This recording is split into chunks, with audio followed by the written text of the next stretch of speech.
Get ready with me as I talk about interesting experiences from my childhood. Hi, I'm Sarah and I'm 19 years old and I grew up in a third world country. Okay, for reference, I grew up in Haiti, and Haiti is basically like right below Florida if you're not familiar with it, and it's a small island connected to the Dominican Republic. Starting off with our drive to school one time, there were honestly like a lot of protests at different times, but this one specific morning we were driving to school and there was a billboard, like a huge metal billboard that had been cut at the bottom and then flipped over across the street. So we think that it was meant to basically like block the road off from anyone coming and like driving through, but it actually just like caught itself. For reference, this is what it looked like, and so everyone was just kind of driving underneath it. That was an interesting morning, definitely.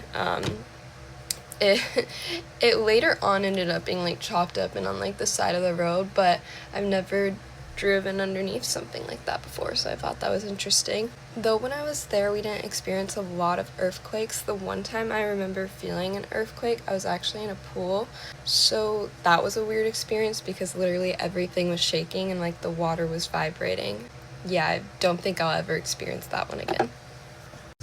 One time when we were crossing the border over to go to the Dominican Republic, there ended up being like protests. Like I said, this happens decently a lot. Ended up being these like burning tires as the protests, and the cops were trying to shut it down, and so their form of doing that was just like shooting guns like up in the air, and so I remember having to like fully duck down in the car, and we were like fully down like there was a shootout.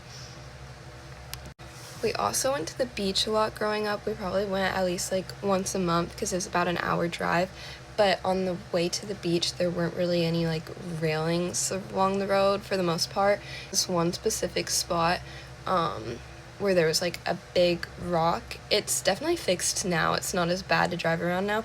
But you'd come around the cliff and like there was just like a water drop off next to it, and there was this huge rock. And so when we were coming up it, there was another really big vehicle coming around, and we ended up having to back our vehicle like over the cliff. Mind you, we're in this huge truck, and basically we were like this close to backing over the cliff, like into the ocean.